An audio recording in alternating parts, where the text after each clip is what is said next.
Avatar: The Last Airbender is one of the best shows ever made. Avatar: The Last Airbender, the movie, is one of the worst movies ever made, and it's significantly worse than you remember it being. When this movie came out, everyone couldn't wait to drop their trousers and take a fat shit on it, just plant a steaming load, because the movie's terrible, so it deserves all the insults and all of the scathing reviews it received. But yesterday, Andrew and I decided to take a bath in the M. Night Shyamalan septic tank and watch this film. It's the first time he'd seen it, and the second time for me. I first saw it in 2016 because I'm a bad movie enthusiast, and I wanted to taste the forbidden fruit of the Avatar movie. I'd always heard how horrible it was, and I didn't see it when it first came out in 2010, so I went back to just experience it, and it was miserable. But after watching it yesterday again, I swear to God, M. Night Shyamalan himself has gone back into the movie to change things around to make them even worse. The movie is progressively getting stinkier. I felt like I entered an alternate dimension where the Avatar: The Last Airbender movie was somehow even worse than it was in 2010. I didn't remember half of these scenes being as atrocious as they were, and it hasn't been that long since I saw it. It was shocking, and I don't say this lightly, but I do believe this is one of the worst films ever made. Yes, it is worse than The Room when it comes to its dialogue. The dialogue in this film actually does sound like it was written by Tommy Wiseau if he had just hit 50 whippets in his car. It is baffling that this somehow ended up in a big budget film. And I think it's worse than any student film, any indie film. It's worse than fucking YouTube Halo 3 machinimas. It is unbelievably terrible in every possible department. It's extremely obvious nobody on the production side ever watched the Avatar show because they get the pronunciation of every single name wrong. They don't even call him the Avatar, they call him the Avatar. And everyone already knows this, but his name's not Aang in the movie, it's Ong. Sokka is Sokka. Everything is wrong. It's like they just read a Wikipedia article about the Avatar show and then tried to make a movie off it based on 3 sentences, like a plot synopsis. I can't even wrap my head around how it ended up like this. It tries to cover a lot from the Avatar show. It goes all the way up to the moon spirit, starting from literal bottom, starting from the very beginning. In an hour and 40 minutes, it goes from freeing Aang from the water tribe area all the way up to the moon spirit. And nothing makes sense. Never have a normal life. That I could never have a family. They said it cannot work with the responsibilities of the Avatar. Why can't the Avatar have a family? I asked that. I wanted to show quite a few scenes from this movie while I talked about it to make my points, but I just don't want to take the chance of any copyright violations or anything like that, because God already knows M. Night Shyamalan will get the fucking copyright benders out here and fuck me up. So I'm only going to show bits and pieces here, but here's just an example of a conversation in this movie. It's like 2 Skyrim NPCs malfunctioning anytime characters talk to each other. They don't have conversations. They just vomit out plot synopsis. Just random sentences from the Wikipedia article about like Chapter 1 of Avatar: The Last Airbender show. They don't actually talk to each other. And it's also filmed super weird, as you'll see here, where it's like a zoom in on their face, like as if it's under a microscope. Like I can see every pore on Ong's face here. Why is it such like a hyper close-up? As if I'm trying to like look at his DNA, like get down to an atomic level on him. It's shot so poorly. And they turn Katara into a goddamn trivia bot. All she does is say like general things about the world at random and ask the dumbest questions of all time. Like, this is a really small excerpt here as an example. When she's on screen, all she's gonna do is monotone ask a question to whoever's near her. It's like she's lobotomized, and all she can do is just ask silly questions. It's like she's Clippy from Microsoft XP who just keeps popping up with a question that you just don't even understand why it's being asked. I don't know why she's even in the movie, because she doesn't do anything. And I don't mean that as an exaggeration. She doesn't do anything besides ask questions sometimes or appear emotionless and say something general about what's going on. For example, there's a scene where Ong runs away, and her and Sokka hear him running away, so they both get up out of bed and they say, "Ong's running away." And Katara says, "He's running away, but he'll probably be back." And that's it. That's like the only thing she contributes to the film in every scene, is just saying things that everyone can already see, or asking questions that are either already being answered or have no place in the film in the first place. She doesn't even waterbend. There's only 3 scenes, I believe, where she's waterbending. 2 of them she fails. Well, 4 actually. The 4th scene, they forgot to use special effects, so she's like bending water, but they didn't put any special effects, so it's just like a calm river underneath her while Ong's looking impressed. So I imagine what was supposed to happen is she was supposed to be like lifting water up, but they just forgot to add that. So 4 scenes where she's supposed to be water bending. One of them, they didn't even add the effects, and then the other scene is she just gets hit by fire. So in the first 2 scenes, the water bending fails. The last scene at the very end of the movie, where she's facing off against Zuko, she makes 2 water barriers, blocks 1 fireball, gets hit and knocked out.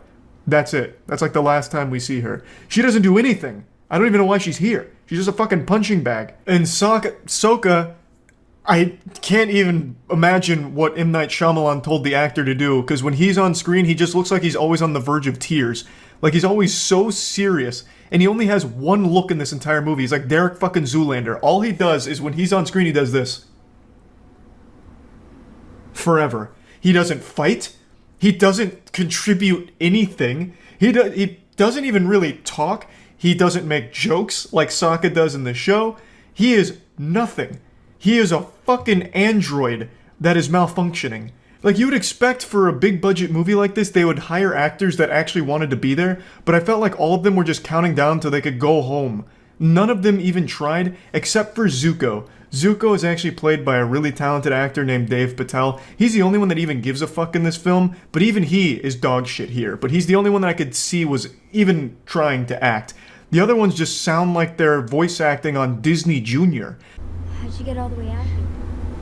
I ran away from home. We got in a storm. We were forced under the water of the ocean. Oh, I see. It Wow. wasn't very smart. I was just upset. They're just literally explaining a plot summary of the show. Hollywood. Yeah. With about the same delivery as me reading it in my head. The way the characters deliver their lines sounds about as enthusiastic as I do when I wait in line at the DMV and then have to fill out some shit. Like, they just seem so unbelievably bored to be there. And the movie, the most criminal thing about the movie is just how boring it is. Because like I said, they try and covered a lot from the Avatar show in a short amount of time. Thus, the majority of the movie comes out exactly like what you just saw, where they're just vomiting plot summary at each other with nothing else happening. Now, this film had a $150 million budget, so you would expect with that much money behind it, at least the fighting and the effects would look good. No. It's made in Adobe After Effects, it feels like, or Sony Vegas. Like, it's fucking trash. Look at this. Oh my lord! Here it is! Yeah. Yeah! Whoa! Watch out! You can't. This is an actual scene in the final cut of the film. Fucking 10 earthbenders doing an interpretive dance in order to summon a small pebble and slowly push it towards their opponent. This is actually the scene out of Austin Powers when he's in the fucking steamroller and slowly about to run over that guy. And he just keeps screaming. That's the action in this entire movie. It's just people standing there waiting to slowly be hit by something, whether it's a small pebble from the earthbenders or a slight gust of wind from Ong. He doesn't use any cool airbending. Like, when Ong is fighting, he is summoning like actual puffs of wind, like as much wind as I generate just blowing out. That's what you see on screen for the fights. It's so fucking bad. Also, firebenders can't generate flames on their own in this movie. They need a fire source nearby. So the whole film falls apart at the end, where they could just extinguish the flames around the city and the firebenders would be powerless. Because the waterbenders could just throw water on all the torches that light up their city, and the firebenders wouldn't be able to fight back. Because for some fucking reason, M. Night Shyamalan decided to completely change how the bending works for them. So they needed a nearby fire source. Thus, the whole thing could have been avoided by just... If they just said, oh, here's the Fire Nation coming in. Alright, extinguish those torches. Then they're worthless. The film is so unbelievably silly. That's the M. Night Shyamalan twist. Oh, it's just like Lord of the Rings. It is. It's as memorable and good, too. Yeah. Mm-hmm.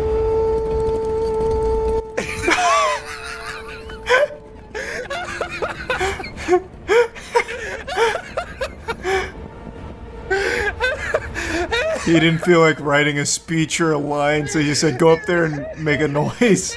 That right there is the only good piece of dialogue where one of the guys just goes up and instead of giving a speech just goes,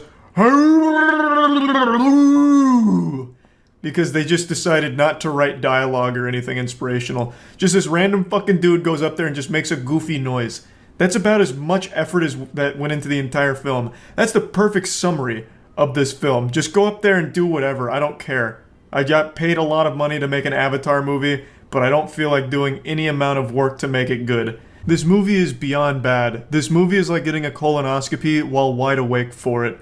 It is painful. M. Night Shyamalan's known for his twists in movies, and the biggest twist about the Avatar movie was that it was the worst fucking thing you'll ever see in your life. So if you like the show, get ready to get slapped in the face. It is so much worse than I remembered it being, and it hasn't been that long since I've seen it. It is so fucking bad, and I've only scratched the surface. I wanted to do a really in-depth dive on it, but I just don't really want to risk like a copyright violation or anything, so I'm going to refrain from doing that. I'm just giving you the general basis on why it's so bad and what makes it so awful. There is not a single moment in this entire film that is even remotely interesting or well done. There is no character besides Zuko that even tries a little bit. And even Zuko, who's by far the best performer in this film, does an awful job. Because I really feel like M. Night Shyamalan told everyone to do terrible. Like, go out there and give it your absolute worst take. Andrew made a good point. He said Shyamalan probably just took the 70th take of each scene, so all the actors were exhausted. That's the only explanation for how it ended up so bad, and how every single character in here is so poorly done. It makes no sense that this fucking film is in the state that it's in.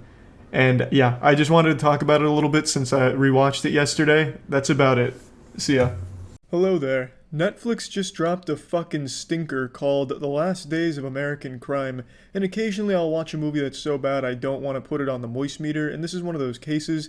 Main reason I don't want to moist meter this one is because I feel like just giving it a low score, like 10% or something, might make someone think, maybe it's so bad it's good. It's not. It sucks. It blows ass. If this movie had a face, I would slap it. It's 2.5 hours of agony, just pure time wasting. The first sin you need to be aware of with this movie is that it's directed by the same guy who made Taken 3. You know, the infamous jumping the fence scene that has 15 cuts in 6 seconds?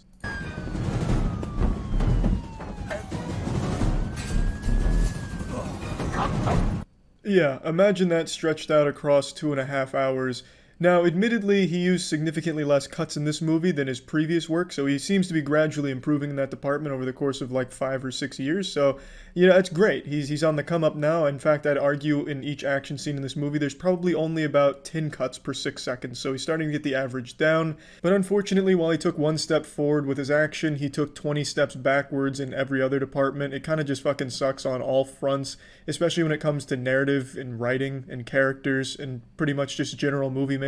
But I want to start with something I liked here, because there is something I liked here, and it's the premise. It's based on a graphic novel, and the premise of the movie is America has developed this new technology that is a signal that gets pumped across the entire country that inhibits anyone's ability to perform an unlawful action no matter what. It's just some fucking goofy radio wave that gets pumped out at the push of a button that taps into people's brains and shuts off their ability to break the law. It's like a concept you'd read from someone who's afraid of Wi-Fi. It's really fucking goofy, but I do like what they could have explored with that idea, turning the whole country into a police state where everybody's freedom has been stripped of them by having a signal rewiring their brain. And I think that's an interesting thing they could have explored, which they don't. The movie focuses on 3 people that just want to commit the last crime America will ever see by stealing $1 billion as a big fuck you. And honestly, that could be pretty cool too if the characters weren't so insufferably edgy and the writing didn't seem like it was trying so goddamn hard to be cool.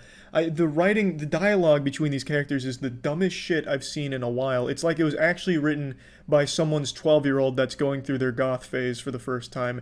And I'm not exaggerating, it really is just super fucking bad. Like, the first time we're introduced to the female main character, she comes into a bar where we see our main character who's feeling sorry for himself, drowning his problems in alcohol. You know, he just got bad news. His brother's killed himself in prison, and, you know, he's just not happy about it. But our female lead marches right up to him, takes an ice cube out of his drink, sucks on it, puts it back in, and they fuck in the bathroom.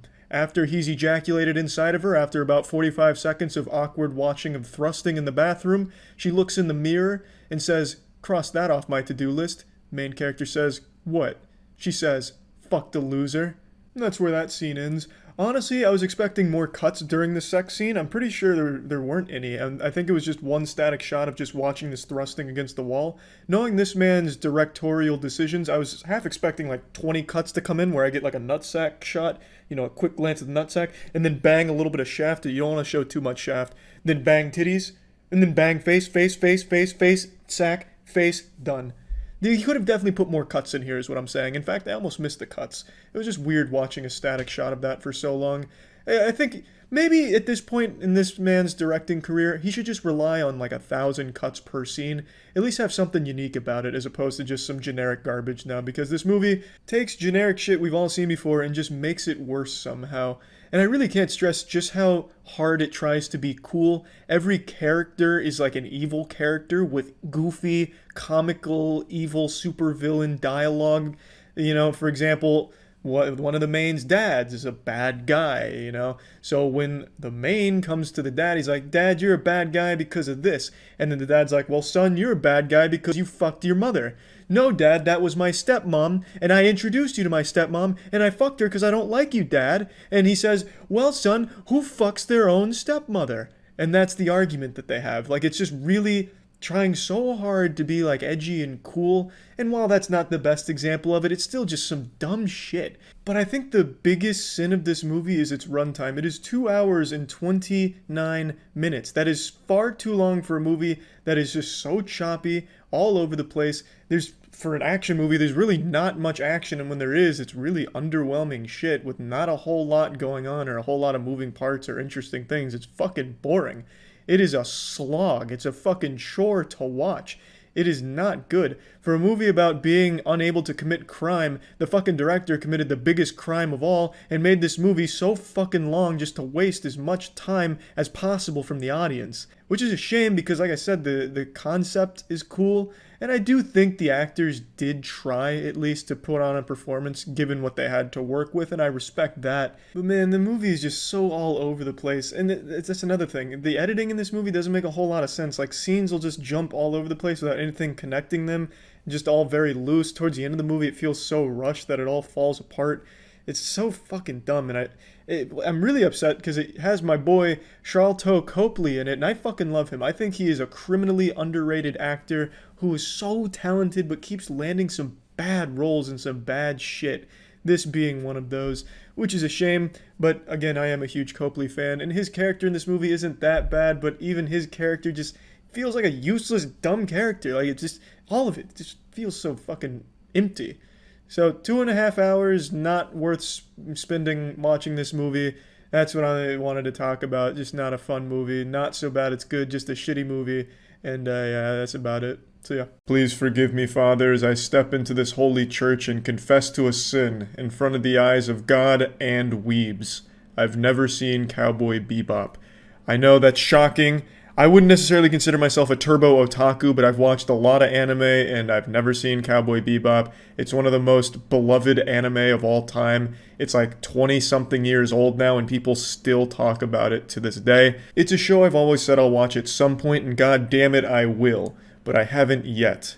But luckily, Santa Claus wiggled his big dump truck ass cheeks down my chimney and blessed us with an early Christmas present. It's the Netflix live-action Cowboy Bebop. I wanted to actually watch the anime before watching this, but I didn't realize that the live action was coming out so soon, so I again didn't get a chance to. And I'm super glad I didn't, because I would have been genuinely insulted watching this live action version of it. Cowboy Bebop fans hate it, critics hate it. I really can't find any audience that likes it even a little bit. It seems like people would rather have hemorrhoids than watch this show. And as someone who hasn't seen the anime it's based on, I can still watch this and recognize that it's probably disgraceful to the source material, because it's goofy. Watching Cowboy Bebop feels like I'm watching Shark Boy and Lava Girl. It's rough. It is very... Let me just show you a quick clip. Me, you, bottle of Chianti. 2 bottles if we're feeling dangerous. Sounds to me like blackmail. You're damn right it is, because, Jet, you are black and you are male. What? Yeah, believe it or not, that's in the show. Like that's in the final cut of the show. Like the Netflix show. It's crazy. It's fucking mind-boggling. Now, this isn't the first time Netflix tried to make live-action anime work. They tried with Death Note a few years ago. I love Death Note, and I actually liked the Netflix Death Note, not because it's good, but because it's so bad, it's good. The live-action Death Note was one of the goofiest fucking adaptations of anything I've ever seen. Somehow they took Death Note and turned it into, like, the worst B-movie gore porn. Like, every single person in the live-action Death Note was just like this balloon of meat waiting to pop. Like, anytime a character even touched another character, it was like they just got fucking insta-gibbed in Team Fortress 2. They just blow up into intestines, titties, and fucking blood splattering everywhere. Like, it was a really dumb show and had almost nothing to do with the source material that it was based on, but I still enjoyed it because it was so shitty. And I guess Cowboy Bebop can kind of be in that same ballpark where it's bad and you can recognize it's bad, but there are still some things about it that will entertain you. But overall, most of the time I was like, oof, it's just not very good. But it's also not the worst thing I've ever seen in my life, which isn't an amazing compliment, but I'd rather watch live-action Cowboy Bebop than security camera footage of my car being stolen, so that's saying something. It's also not even the worst adaptation ever made. That title still belongs to the last Airbender movie, which also isn't a great compliment either. That's a pretty low bar. It's not really saying that much. That's not exactly something that's going to make it into the promotional marketing material for live-action Cowboy Bebop. Netflix isn't going to publish, in quotes, well, at least it's better than live-action Airbender movie. It's just, what I'm saying is, like, I didn't hate it the entire way through. It is in that territory of entertainingly stinky. So one thing that I want to point out with the Cowboy Bebop show is when there's a fight, it's like it's a high school play. That's kind of the vibe I got throughout the entire 10 episodes. It never really feels like I'm watching a show. It feels like I'm watching a cosplay performance at Comic-Con. And there's no scene that illustrates that better than the final scene in the season. And this is a spoiler, of course, but honestly, I wouldn't recommend watching the show anyway, but just a heads up, this is you're watching Spy Kids. I want to make it clear, I don't blame the person playing Ed in the show. It's, a role's a role, and from what I understand, this is like their first major role. And they're doing the best they can, but the thing is, anime just doesn't work with real people. Like those over-the-top facial expressions that you see stupid fucking TikTok comedians using as their punchline, that just doesn't look good when you put it on, like, the big screen. Doing these huge gestures that anime characters do, like, it's super cringy when a person does it, and you can see it in full effect here. They tried to be too faithful to how it looked in the anime for the character, and it just doesn't work. It comes across as, wow, this sucks. There just isn't a single actor or actress on the planet that could make this not look embarrassing. It's not possible. They needed to tune the character a bit more to fit the medium. It's really pretty weird that they tried to be so faithful to the anime with just Ed, because all the other characters they did tune to be more realistic than their anime counterpart, but for Ed, it seems like they wanted to go one-to-one with how they were in the anime. Again, I've only seen clips and bits and pieces of Cowboy Bebop, but I can at least say the way Ed acts in that show versus the live action is pretty close, like it's pretty similar, and it doesn't translate well from anime to human being. Now, there's really no winning when it comes to adapting something as cherished as Cowboy Bebop. The anime hardcore fans are going to lose their mind if it's not completely faithful, and then the people that just want to watch a good show are also going to be really disappointed to see something that looks like this, where it's too faithful, and it ends up looking like Ed's trying to make a child laugh at their 8th birthday party, and it doesn't really feel like they fit into this gritty world. So there really wasn't any winning here, but I think they should have gone for like the less silly approach where they make them act like a clown. They should have just made it more grounded in reality that they were establishing like they did with the other characters, because it just feels out of place. And one other thing I want to point out is the show really tries to capture an anime style in its presentation, and I just don't think it's possible with the budget they were given. And they also tried to include like anime style lines in the show, which I don't think make it at all. Like they just don't hit. Like that shit is not banging. When you're taking like lines from an anime where people die when they are killed, and you put it in your live action version of that anime, it's like, ooh, made it even worse. Like, maybe just change some of that, because it doesn't land, So some things just only work in anime, in that animated medium. And when you hear real people talking to each other like that, it's like, oh, that's kind of jarring. I don't think that conversation would ever happen in the real world ever, under any circumstances. So that's just another thing I wanted to point out. Like, the way the characters interact with each other, I enjoyed, but only because of how wacky it was. But, like, in the wackiest way imaginable. Like it's just super cheesy. It's like everything was written by AI.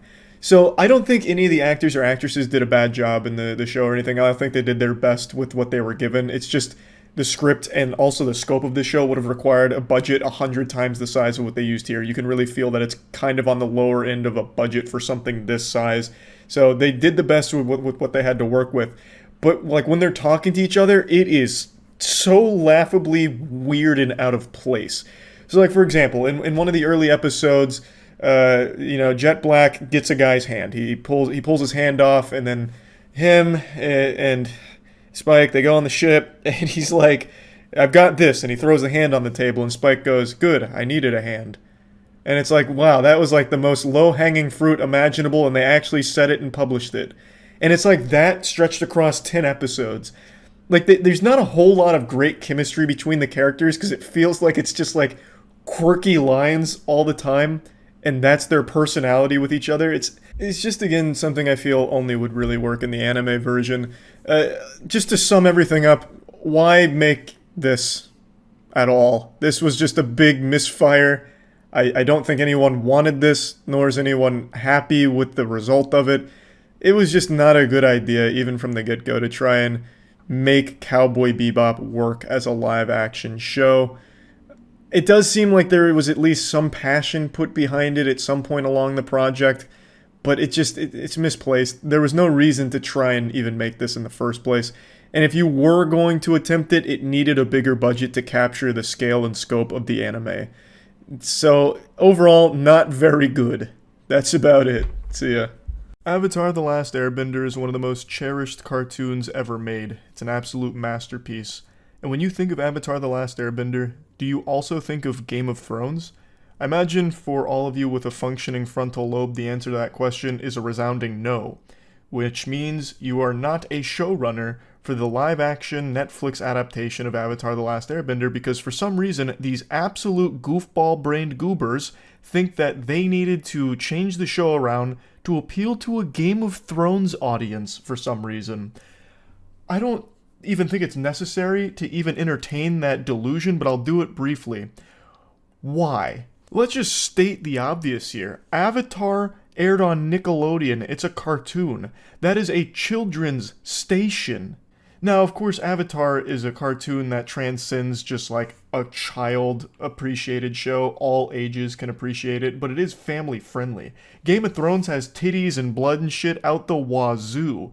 It's totally different. Why would you want Avatar to be morphed into something Game of Thrones adjacent? It makes no sense. That is the most out-of-touch Netflix corporate suit decision I could have ever imagined out of a boardroom. Oh, we need to tap into the Game of Thrones audience. Why? Also, for the most part, the Game of Thrones audience is dead and buried with the fucking colossal flop of Season 8 being such a fumble. Now, of course, House of the Dragon helped revive it a little bit, but even still, this is just beating a dead horse. No, it's more than that. This is like mutilating the corpse of a dead horse. It's disgusting. You're defiling it.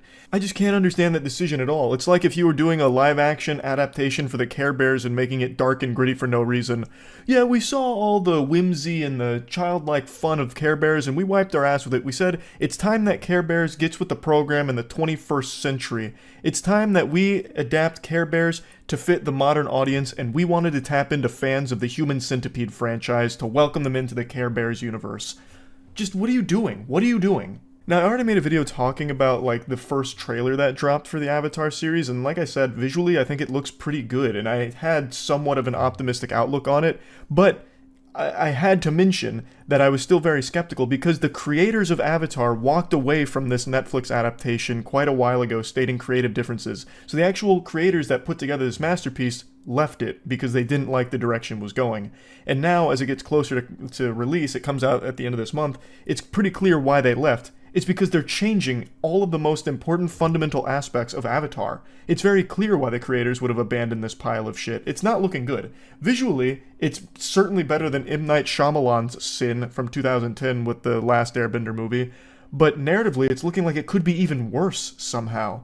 Over the last 3 days, there's been 3 bombshell new pieces of information from staff of the show that just really raises a lot of red flags and sounds the alarm. So this was the first one about wanting to appeal to Game of Thrones audiences, the showrunner saying that it couldn't just be for kids. Dummy, it was never just for kids. Avatar: The Last Airbender is one of those few cartoons that everyone of all ages sings the praises of because it appeals to everybody. It was never just for kids. And you don't need to prove that it's not for kids by introducing a Game of Thrones style narrative to it for the drama. I don't even know how they're planning on weaving that in there, but I can't imagine that's going to land very well. Also went on to say it had to also appeal to the people who are big fans of Game of Thrones, so it had to feel grounded and mature and adult in that way too. That's the tightrope that we have to walk. No, you don't. You can just not walk that tightrope because it's nonsensical to do that in the first place. This is like if Nintendo would have come out right before the Mario Bros. Movie released and said, we knew in order for Mario Bros. To succeed, we needed to appeal to John Wick fans, so we had to make sure Mario Bros. Felt grounded, mature, and adult in that way too. It was our tightrope we had to walk. It's just fucking baffling. It's mind-boggling. Why does Avatar: The Last Airbender need to appeal to Game of Thrones fans in any way, shape, or form? The idiot benders over there at Netflix have lost their marbles. They're off their gourd right now with this direction. And this is only one of 3 big alarming things they've said. The biggest one is by far their decision to completely change one of Sokka's main character arcs that he goes through in the show. Apparently they're toning down Sokka's sexism in the show, stating, I feel like we also took out the element of how sexist Sokka was. I feel like there were a lot of moments in the original show that were iffy. He is a flawed character, that's the whole point. I don't know why studios are so afraid of flawed characters now, where every character needs to just be morally perfect off rip, so then they're extraordinarily uninteresting and don't really have any character development. The whole point was, Sokka started off very flawed, and he goes through this development where he learns, oh, women can be badass warriors too. It's not just men. It's a huge component of his character and his growth. That is one of the main things that he first goes through. And apparently they've just wiped their ass with that. Now, they didn't say that they've entirely removed it. They've said they've toned it down. Of course, no telling how much. But still, why do that? Why have that play a backseat when in the show that was pivotal to his character growth and development? I also find it comical that this aims to be more mature and adult, seemingly wanting to appeal to Game of Thrones fans, and yet they're watering down the elements of the original children's program because they believe adults are too fragile to handle it. That's just so laughable to me. Kids could handle it back then, but times are different now. We need to make sure that the adults are coddled as much as possible. It's gotta be Weenie Hut Jr. and super sterile. But we also have to make sure it appeals to Game of Thrones fans. And once again, this begs the question I've asked a million times when it comes to this shit. Why are you adapting this in the first place? What is the point of your live-action adaptation if you're going to change the most fundamental elements of what you're taking from? You immediately alienate the fans, and you're not bringing in any new fans from doing it. You just stand to lose. It's a lose-lose situation all around, like we saw with Halo Season 1. Now, Season 2 does appear to be going a different direction. Maybe they've learned from the mistakes. We'll see. But this is once again falling into the same fucking mistakes of why are you adapting something that you don't even seem to like or get in the first place, with further evidence from their most recent statement saying that Aang will no longer be, going on any side quests or taking any detours. He's just going to be all business all the time, which runs counter to one of Aang's big character traits, that he just wants to be a kid, that he wants to have a childhood. In fact, the whole thing starts with him running away from his responsibilities. He never wanted to be the Avatar, and he wanted to just be a kid. But in this show, I guess that's not going to exist. He's just always going to be all business all the time. And they have to know that. They're making the conscious decision to just fuck everything because they believe they can do it better. And that hubris has ruined so many of these in the past. Avatar: The Last Airbender has to be one of the most talked about shows probably ever. If you just type in Avatar The Last Airbender on YouTube, you'll get thousands upon thousands of video essays going over all the nuance of the show, all of the plot elements, and everything that makes it so special. It is a show that has stood the test of time and is still actively discussed to this day, so many years later. So there's no way the people that worked on this are somehow ignorant to these things, but they are just choosing to completely change them for some inexplicable reason. I don't get it. Why adapt this then, if that's the case? A lot of money is going into this. You can tell that it's a high-budget production just from the trailers. Visually, it looks pretty impressive, especially compared to the 2010 counterpart.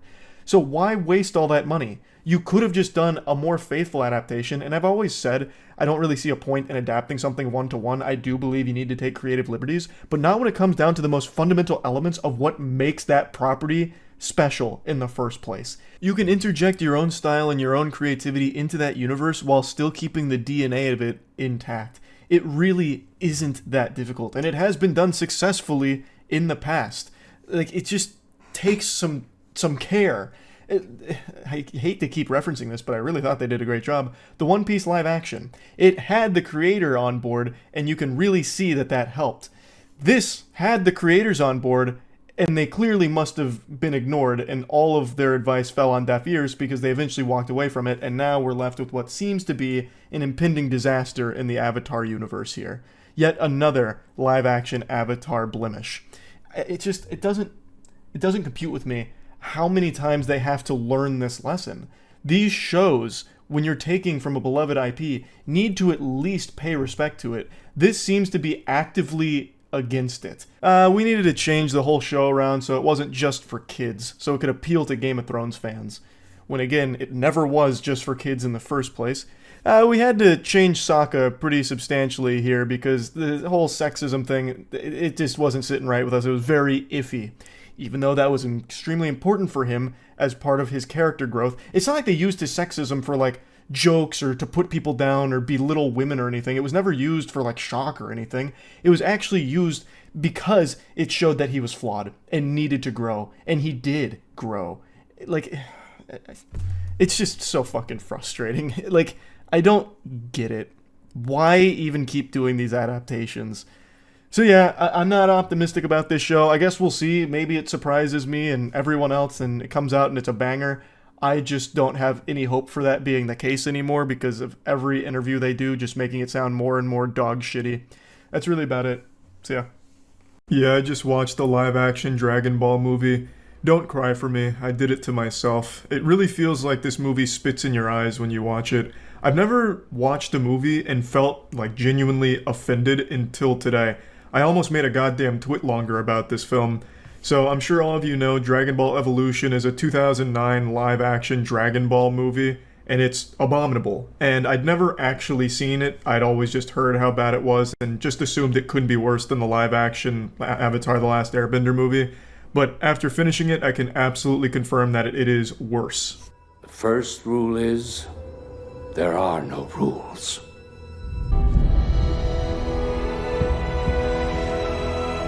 I didn't immediately recognize that that was a leaf that flew by. I thought someone had thrown a hot dog at Goku's face, like an angry theatergoer throwing tomatoes at the screen or something. I also thought I just completely purchased the wrong movie for a second and just got scammed, because this had nothing to do with Dragon Ball right off rip. The storyline is Piccolo's been sealed away by some ancient curse, and his apprentice Uzaru was sealed away with him, and now it's all about not letting him be unsealed. But he is unsealed. They don't explain how, but he escaped the seal. And like Gohan, Goku's grandpa says, the first rule is there are no rules, which is a line straight out of Fast and Furious. This suffers from the exact same curse that Avatar The Last Airbender live action suffered from, where none of the characters look like the characters they're emulating, and nothing in the movie even comes close to anything that happened in the shows. First one to touch the ground loses.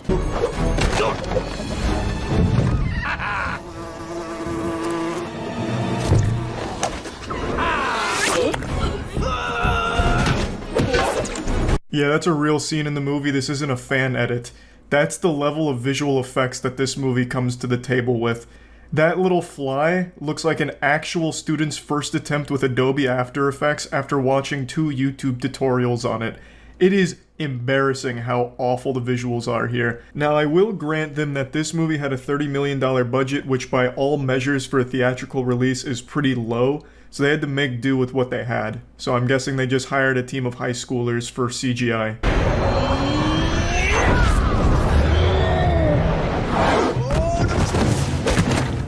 This is probably the most insulting part of the movie. That was airbending. I'm not making this shit up, listen. I will take you to a secret place where a chosen few were taught to master the energy of the 3 elements: air, fire, and water. Shadow Crane Strike is the most basic of all the air bending techniques. I honestly felt like I was being made fun of, like my feelings were hurt just listening to this. They tried to like hijack Avatar, which is poetic because this came out a year before the last Airbender shitstorm, so it's almost like a little foreshadowing for like the impending disaster that would be the last Airbender movie. I just couldn't believe it when I heard this. For some reason they just bring in bending. Inexplicably. I mean, that's not in Dragon Ball. It's not like a crucial part of Dragon Ball. It's not like all of a sudden like Aang comes out of nowhere and kills Vegeta or some shit like that, or makes a wish on the Dragon Balls himself. I don't understand how this even happened. And it makes me put on the tinfoil hat a little bit to get into the conspiracy side of things, where maybe Hollywood was working together to ruin 2 franchises within a year, and they chose Dragon Ball and Avatar. Promise. Okay, you made me promise not to fight. Then teach me something I can use. Teach me how to get the girl. Teach me how to talk to her without stumbling all over everything I say. This movie is so shameless they decided to make Goku an insecure high schooler who gets bullied and asks his grandfather for advice on how to get laid. Who do you think your grandpa is? Some kind of alpha male YouTuber giving you the secrets to pussy? It makes no sense why they would even make this decision for the film.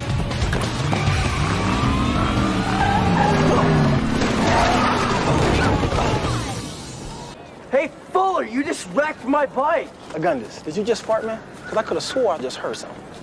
Basically, they took Degrassi and slapped Dragon Ball names into it. They just gave us fucking Riverdale with a Dragon Ball skin. Kind of. And you thought the last Airbender movie was a fucking disgrace to the show it was based on. Don't worry, it won't be a fight. It'll be a massacre. He threw a plastic cup. Why did they make a glass breaking sound effect? Do you think we're all that dumb, huh? We've all seen that plastic cup because it's that same shit they sell in bulk at Target. We all have that cup. We know it doesn't fucking explode like a glass bomb going off. Missed again.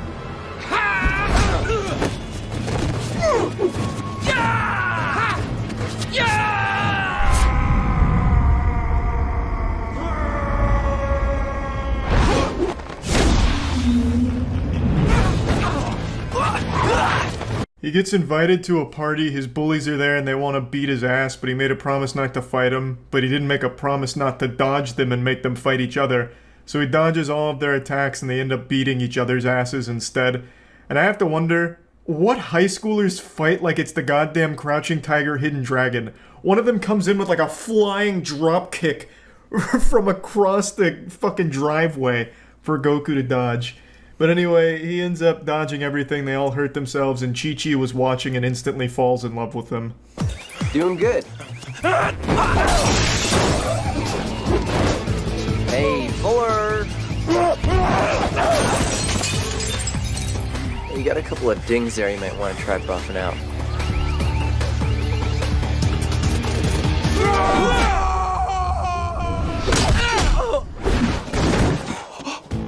I almost forgot to mention this incredible piece of cinema history. Goku starts breakdancing on the main bully's car, and the bully keeps hitting his car with a pipe while trying to hit Goku.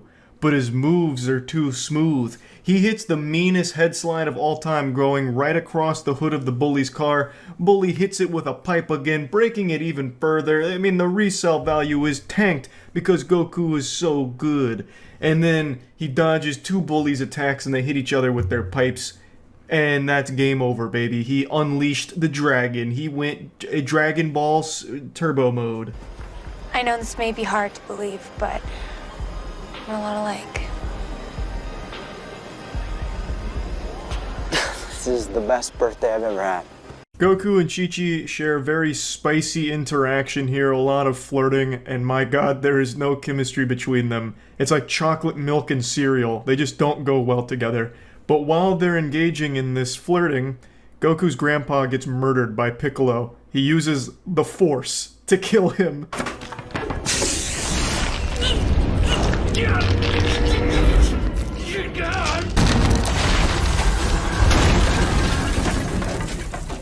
Before dying, though, Gohan tells Goku that he needs to find all 7 Dragon Balls and make a wish to banish Piccolo to the Shadow Realm in order to protect the Earth, and that he has to find Master Roshi in order to do it. But then he also meets Bulma.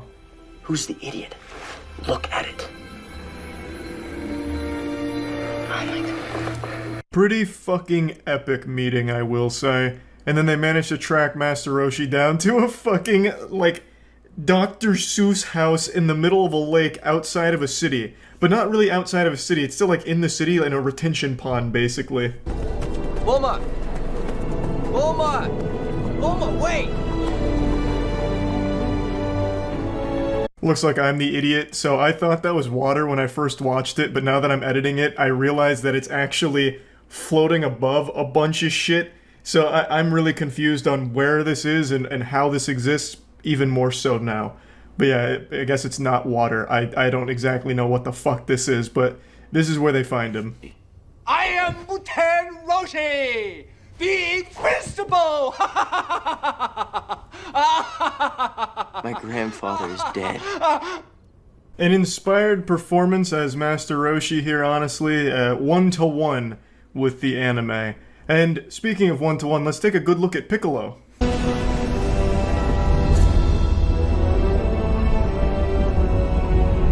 Amateur cosplayers do a better job of looking like Piccolo than this $30 million budget movie. He looks less like Piccolo and more like the Martian Manhunter going through a phase. For a pretty thing like you, no problemo. Thank you. You're a real gentleman. Yamcha, at your service. I'm gonna need some payment. They fall into a hole and meet Yamcha. That's it. Also, the actor here is really going hard as Yamcha. It's like going so campy that it becomes like almost self-aware. As if this actor knew the script was so fucking trash that he just wanted to poke fun at it in his own performance. Every single line he delivers is the most outrageously over-the-top and dumb thing I've ever heard from a single character. And I have to feel, I really believe that it's on purpose from the actor here. Wait a minute, is that a Capsule RX 550 Roadster I see down there? Yo, I'll take that! You're nothing but a low-life bandit. Yeah, but one with a ladder. Just think it over, because after the sun comes out, it's gonna be hot, hot, hot. Hot. You see what I mean? It's not even acting. It's like anti-acting. It's wild.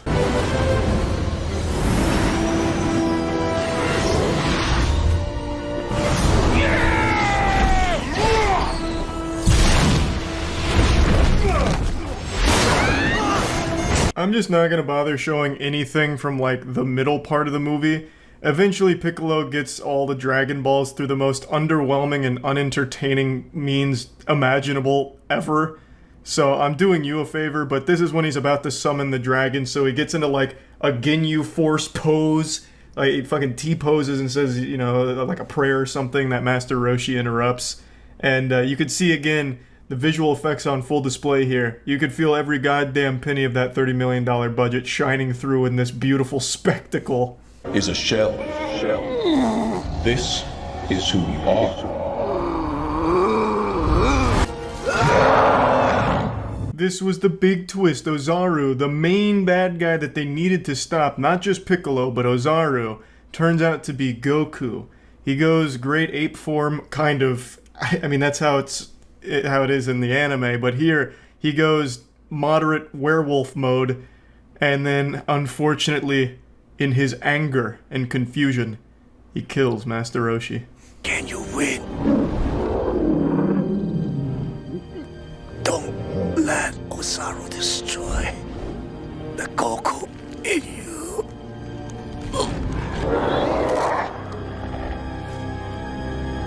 of the saddest deaths in cinema history, I would argue, but luckily it was just enough to help snap Goku back into himself and out of Ozaru. The Dragon Ball is mine.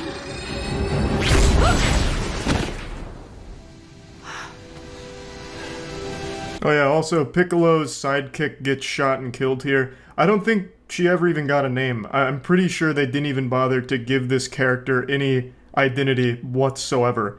But she did have the power of shapeshifting because there's a scene where she transforms into Chi-Chi and then they fight each other and then Goku beats the real Chi-Chi's ass by accident. It's not really like an entertaining scene to watch, but saying it out loud makes it sound better than it is. I am Ozaru. To be at one with myself, I must be two.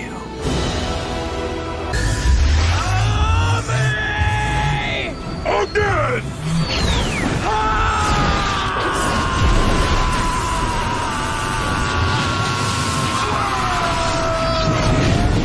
Giant fucking fart effects all over the place. Bingo bango bongo. Goku beats Piccolo in triumphant fashion. And then they wish Master Roshi back from the dead with the Dragon Balls. Dragon! Roll credits. Or so you thought. It actually sets itself up for a sequel. Piccolo's not dead. In fact, he's alive. And sleeping. Soundly. Until he wakes up after having an interesting dream, I guess. So maybe we'll still see a Dragon Ball Evolution 2, if we're lucky. This was perhaps one of the worst adaptations of anything of all time. A statement I don't make lightly, especially after seeing the last Airbender movie, and there's countless other examples, but this one might actually be the worst. Even with all of the problems, the endless amount of problems with the last Airbender movie, it at the very least hit some of the story notes that were present in the show. Like some of the locations, some of it. At the very least. But this hits none. It's entirely different and worse in every possible aspect. The Avatar movie had like $100 million budget. It was a huge budget production. This one was $30 million and the visuals really suffer. Like everything is wrong with this movie. Every single component imaginable. It's actually a masterpiece in how awful it is. So yeah, I do think people are right to say that Dragon Ball Evolution is the worst movie adaptation ever, and potentially just one of the general worst movies ever made for the big screen. That's about it. So yeah, they actually did it. They made a live-action anime series that wasn't utter embarrassing trash that's poisonous to the human eyeballs. The live-action One Piece is very impressive. I didn't think it was possible. I thought we'd discover faster than light travel before we discovered how to make a live-action anime that doesn't suck shit. But boy howdy was I wrong. So, I want to give my full thoughts on the One Piece live-action series on Netflix, but before I do that, I'd like to just quickly announce that we're doing a big bundle sale for our comic series Godslap. It's going on right now for the next couple of days, so if you wanted to get into Godslap as well as get some Godslap merch, this is the perfect time for it. It's on badegg.co, I'll put a link in the description. Shameless plug over, let's go ahead and dive in. I'm sure a lot of you know, I was very skeptical when this project was announced. I was even more skeptical and bah-humbogging when they first started releasing a few short scenes on Twitter from very early on. But then, they started to win me over. The tides were changing when they released a video going over how they built the ships.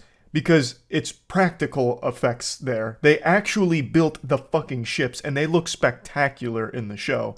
So once they released that, and once they released the following trailer, I was kind of sold on the hopium that this could actually end up being pretty good. And it turns out it is good. I'll go ahead and quickly address this because I know a lot of people will ask, where am I in One Piece at the moment? I'm just about to finish the Thriller Bark arc, and I'm enjoying it. Now let's begin with the most surprising thing about the live-action One Piece. The characters aren't cringe.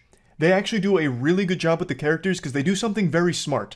They don't try and emulate the anime characters one-to-one. They capture the spirit of the characters from the show and manga without trying to take everything that made them special in the anime and try and have humans cosplay it. Let me explain what I mean.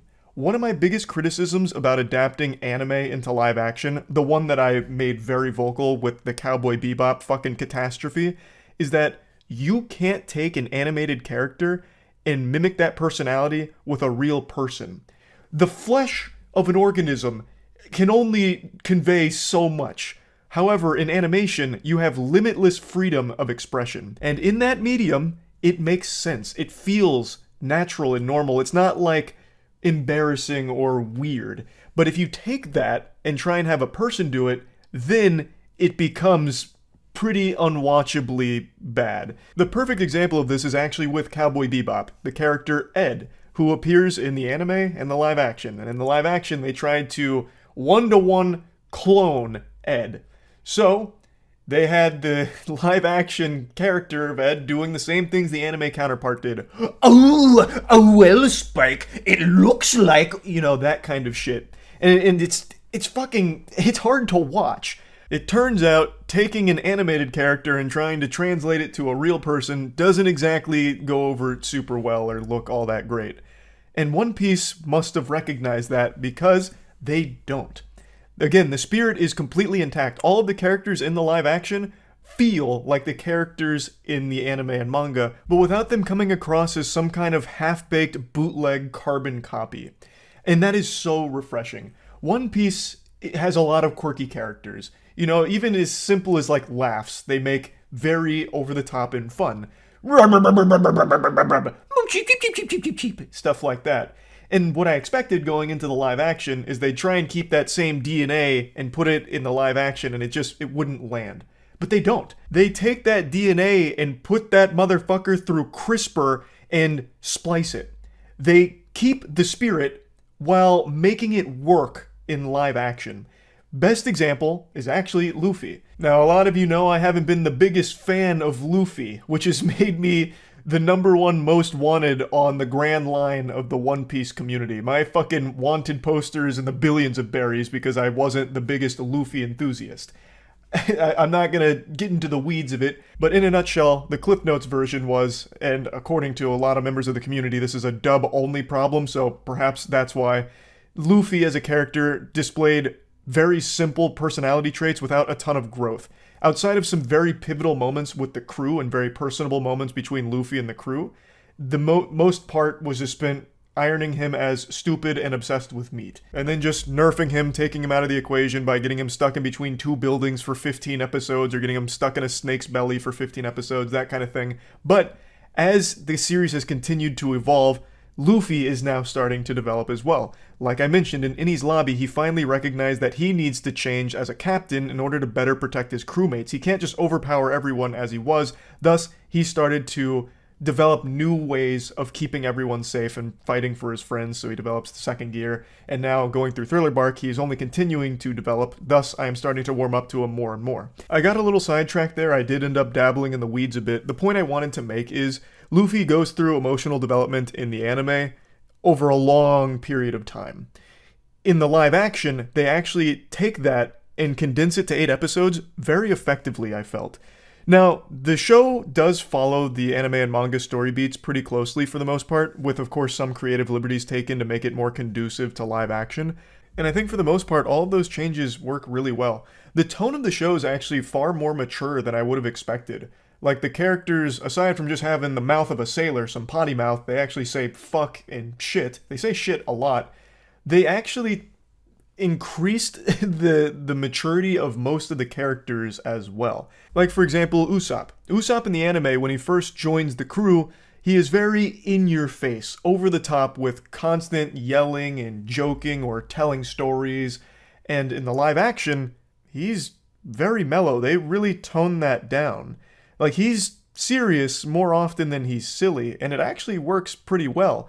Now, Usopp, of course, in the live action is still telling stories often and telling jokes, but it never feels like it's too much to the point where it gets annoying or overstaying its welcome, like sometimes it did in the anime, where Usopp was on screen and you could most likely bet that it was just going to be a comic relief moment unless shit was about to pop off or he was on fucking death's door. So I just actually really like what they did with pretty much all the characters. I think the biggest standout for me is Mihawk, actually. Mihawk is so badass in this show. Like, his introduction in the live action is one of the best I've seen in general. Like, they introduced Mihawk in the best possible way. His fight with Zoro is really good. It's super true to the source material, and they fucking nailed every beat of it. It all looks great, honestly. Mihawk, I thought they crushed. But now let's move on from the characters here. Let's talk about how they pulled off capturing so much with so little episodes, because this goes across a lot of content. And I do think that you can sometimes feel the constraints of that. It does feel a bit rushed at times because there is a lot they need to cover and they don't have a whole lot of time or flexibility to do it. And I think it becomes very noticeable with the Syrup Village arc in particular, when Usopp joins the crew. So one thing that the show does is the characters basically teleport everywhere they need to go. They don't really spend much time on the ship, which I do think takes away a little bit of the adventure element. I actually like a lot of the time spent on the ship, like the Going Merry in the anime. In the live action, you don't see a lot of that. They just say where they need to go, and then literally a few seconds later, they're just there, without anything in between. Which, again, I think is just the result of only having 8 episodes to get all of this story in there. So they had to utilize instant transmission. Anyway, they're at Syrup Village, and all of the story beats are the same as they are in the anime and manga. The major differences are Shaman Buchi being different here than in the show and manga, as well as the absence of Django. Django's just not here. They kept him on the bench, which I think is a weird decision, because Django was pretty fucking cool. But anyway, Syrup Village arc introduces Usopp, and in the anime, they make it clear right away that he is a liar. He calls himself the Great Captain Usopp. He commands 1,000 pirates. He always, says pirates are coming to the village, even though that's not the case. They also establish that he's cowardly. He runs away from fights. He's afraid of it, and that's because he's weak. He's not strong, and he knows it. These are the big 3 things. He's a liar, he's cowardly, and he's weak. But throughout this arc, he is established to be someone that has a really high IQ when it comes to battle. He's very creative when it comes to fighting, and it also helps that he's very good at sniping with his slingshot. And the most important thing is that he is undyingly loyal to the people he cares about, so much so that in the face of all of his shortcomings and all of his weakness, he will put his life on the line to protect the people he cares about. And it eventually leads to the fucking Charlie and the Chocolate Factory golden ticket to join the Straw Hat crew. Now, in the live action, they keep all of the beats intact, but since it wraps itself up in 2 episodes, they completely miss the landing on making Usopp a character deserving of joining Luffy's crew. Like, he is a liar, he is cowardly, and he is weak in the live action, but he never has that triumphant moment where he steps up and he tries to protect the people around him. He shoots like one single slingshot pellet at Kuro, the main antagonist of this arc, and that's it. He doesn't get beat up or roughed up or anything like that, whereas in the anime, he goes through hell. He's like multiple times 1 foot in the fucking grave because he is committed to protecting Kaya and stopping Kuro. And it's this determination to protect those people, even though he's not the strongest, that makes him an admirable character that you can totally understand why you'd want him on board this crew. In the live action, there's just no reason. Like, he doesn't really do anything at all. He tells lies, he tells stories, and to showcase that he's good with a slingshot, he shoots like a little bit of food at a pan. And Luffy's like, oh, you're a good shot. And it was never really about Usopp being like a super strong sniper that Luffy wanted him on board. It was always about his heart, I think. It was always about Usopp and how loyal he was to protect people. And how desperately he wanted to follow his dream of overcoming his weakness and his cowardliness and becoming a brave warrior of the sea. In here, none of those qualities are really exhibited in this arc, unfortunately. And I think it's just because, it only had 8 episodes, so they couldn't dedicate enough time to do that. But I still feel like they needed some kind of triumphant moment with Usopp squaring off against Kuro to try and protect Kaya and Nami, as opposed to him just firing one single pellet and then Luffy immediately coming in and saving the day, just fucking blasting Kuro's ass. I do really like the live-action One Piece adaptation, but I'm not 100% sure how effective it's going to be at getting people invested in the One Piece world. I feel like having the context of the anime or manga going into the live action really helps elevate the whole experience because you have all of the background information on these characters and the situations they find themselves in, whereas someone who's coming in here cold just a wee lad out in the rain knowing nothing about One Piece. All they have is the live action content to go off of, and I don't know how effective it is at conveying why Usopp is a good character and why Usopp should be on the crew. And I feel that way about a couple of other story elements, but I think Usopp's was the most egregious one that I thought they just didn't quite nail his reason for joining the crew or why the crew would even want him to join in the first place. But overall, like I said, I think the show hits more than it misses. The only other complaint I have is that sometimes the visuals get a little stinky. With a show's budget as large as this one, that's bound to happen. And I do feel like overall the visuals are great. I was very skeptical on how they'd work with the gum abilities. I didn't think they'd be able to make those look decent in live action, but they did. For the most part, I thought they nailed that. But there are times where the visuals fucking collapse and they look like literally the Flash level, like DCU bad CGI moments. The worst case, the worst scene really in the whole show is when Garp is chasing the Straw Hats and he throws a cannonball. This happens in the anime as well. Garp chases them, throws cannonballs. In the live action, it happens far earlier than it does in the show. And when he throws that cannonball, Luffy inflates and he deflects the cannonball back and it blows up Garp's ship. It blows up one of the things holding the sails. I forgot what it's called. Blows it up and it incapacitates them basically. That whole exchange, bouncing the cannonball back and especially the explosion, look atrocious. Actually looks like Adobe After Effects tutorial on YouTube. But yeah, I'm not going to get too hung up on that. Like I said, there are just some times where the visuals don't hold up super well, looking like some shit out of the CW. But for the most part, the visuals are great. So overall, the show I thought nailed it. This is the first anime adaptation show that I think really surprised me with how good it was. It's clear a lot of passion and love went into this, and it's very clear that Oda himself was involved in the creation of this. I think that's the most important ingredient to have when doing something like this, is have the creator on board to help steer the ship the right way. And I really am excited for the future of this. I hope they continue, and I hope they're given more time. Because I think a lot of the things that myself and a few other people didn't think landed that well is just the result of having to cram so much in so short a time. Oh, also, I really wanted to mention this. They did make a major change with Don Krieg. I don't want to get into spoilers because this actually is totally different than the anime and manga, and it changes everything about, well, I'm not going to say everything. It changes a lot about Sanji joining the crew as well as Arlong. There's huge implications for a big change they made in regards with Don Krieg and that entire situation there. So I didn't love that. I didn't think it was horrible, but the unfortunate consequence of that is Sanji inevitably joins the crew, of course, and for some reason it feels like he's immediately obsessed with Luffy and the crew. Like he is really taken to them so quickly.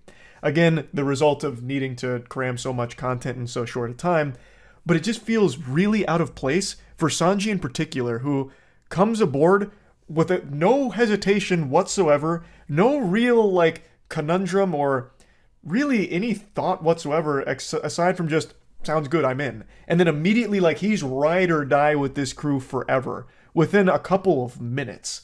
So towards the end, they made some very huge changes that I think had massive consequences and not always in the best way. But for the most part, though, I do feel a lot of the changes they made a lot of sense. And even the change they made here, I get it because of time constraints. That doesn't mean that it's great, though. It's hard to talk about it without getting into specific spoilers, but I think if you watch it and have watched the show or read the manga, you'll know what I mean, and I think you'll probably agree with me, but I have no idea. This is just my opinion on it.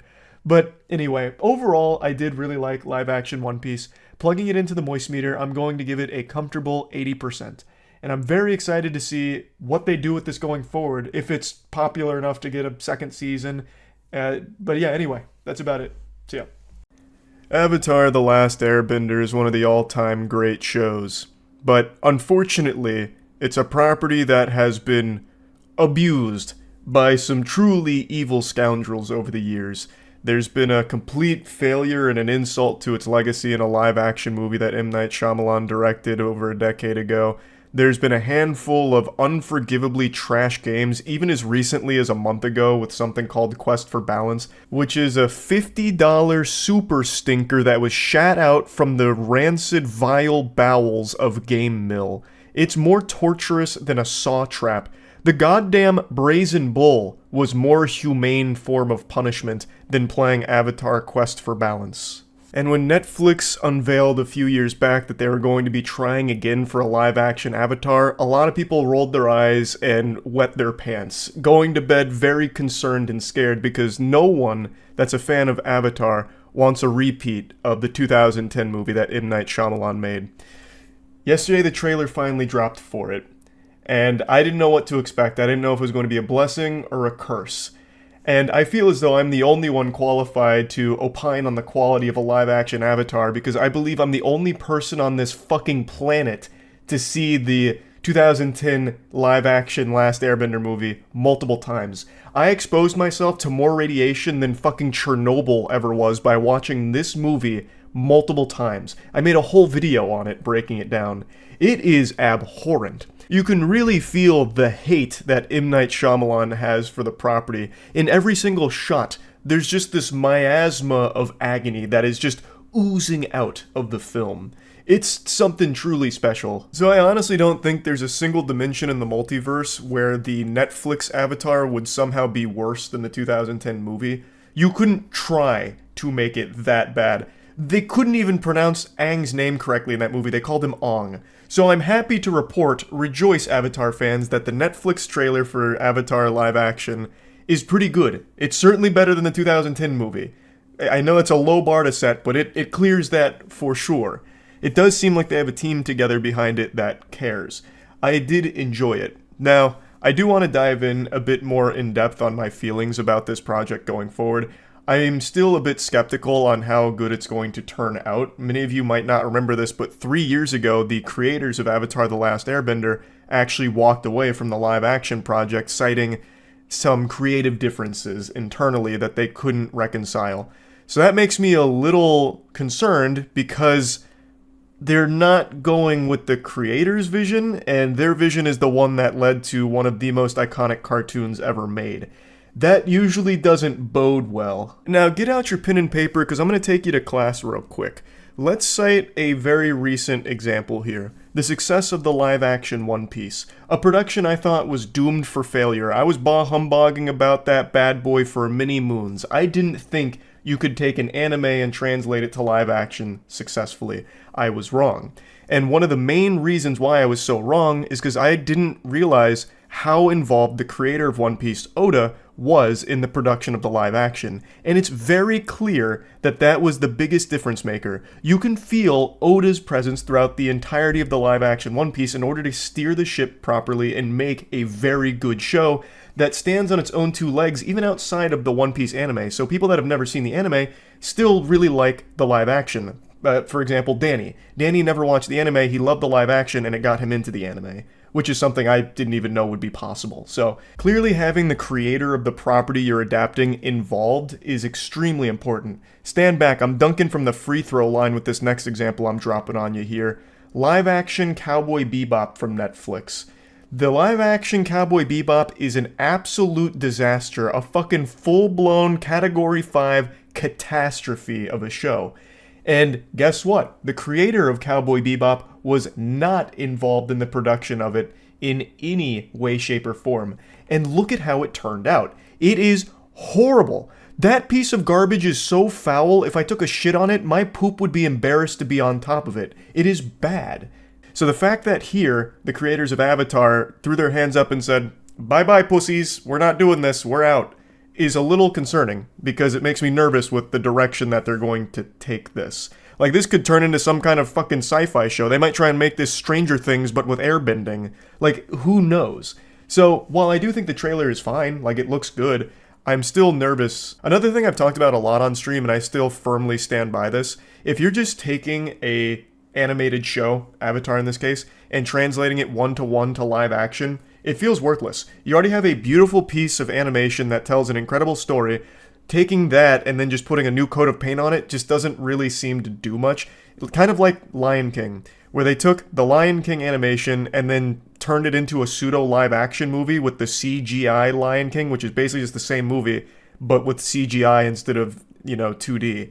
And it's fucking worthless. Like that, it's entirely worthless. I don't think it adds any value. It's just a cash grab. So if that's the direction they're going, it wouldn't exactly be the most satisfying thing in the world just to see the cartoon I already love being played out again, but with real people. It's not going to enhance it. Like, things that you can do in the animated medium simply cannot be done well in the live action medium, period. The reason One Piece, for example, works so well in the live action and the anime is the One Piece live action is pretty different from the anime. It goes, of course, down the similar story beats, but it executes everything differently, and it breathes new kind of life into One Piece that wasn't necessarily there in the same episodes that it was adapting from the anime. So Oda being there and recognizing that just going one-to-one with it's not exactly going to hit the same way, changed it a little bit and made it really enjoyable. Now, of course, the show hasn't premiered yet. It's not out. I'm just speculating. Maybe they don't just go one-to-one with it, though the trailer makes me believe they are going to try and do a lot of exactly the same stuff from the cartoon into the live action, but maybe they're just doing that to show that they actually do have a passionate team behind there. That's entirely possible. It's not out yet, so I don't know exactly what the direction is. I'm just stating that I'm still a bit concerned knowing that the actual creators of the show left the project over creative differences. That's a pretty big deal, in my opinion. But it could still turn out great. I hope it turns out great. I don't want another bad Avatar live action. That would suck some serious shit. So, that's my full thoughts on that. I do also want to briefly mention something that's really flown under the radar, unfortunately. Netflix also released the teaser trailer for the live-action Yu Yu Hakusho, and I haven't seen anyone talk about that yet. This is something I was extremely skeptical on being good in any capacity because Netflix adaptions, for the most part, are huge fucking misses. Aside from very rare exceptions like One Piece, they don't do a great job of it. So when I saw they announced live-action Yu Yu Hakusho like a year or two ago, I immediately just wrote it off, rolled my eyes, and said, yep, that's going to be turbo ass. And now that they've released the trailer, I can comfortably say, maybe there's a chance. Like, I'm shocked to say it, but there might be a chance that this is pretty good. I didn't outright hate the trailer. I think it's very rough around the edges, but it's a teaser first and foremost, so it's not like they showed a ton. But what they did show, I thought was fine. CG is a little wonky in a couple of the scenes there, but that's to be expected. I kind of like the direction they seem to be going. It's kind of taking characters that you don't see until the Dark Tournament saga and bringing them into the fold much earlier. And it piques my curiosity. It piques my curiosity on how they're going to handle that and what the direction they're going with the story is. It could be pretty decent. Like the couple of the fight scenes they showed, like the choreography looked kind of hype. So who knows? I thought that had no chance, was doomed to failure, but it really wasn't like alarmingly trash or anything like that. Not in my opinion. So yeah, I just wanted to briefly shout that out there because, man, what if Netflix is actually getting it together and releasing like some banger adaptations? That'd be fucking incredible. So yeah, anyway, that's really about it. So yeah.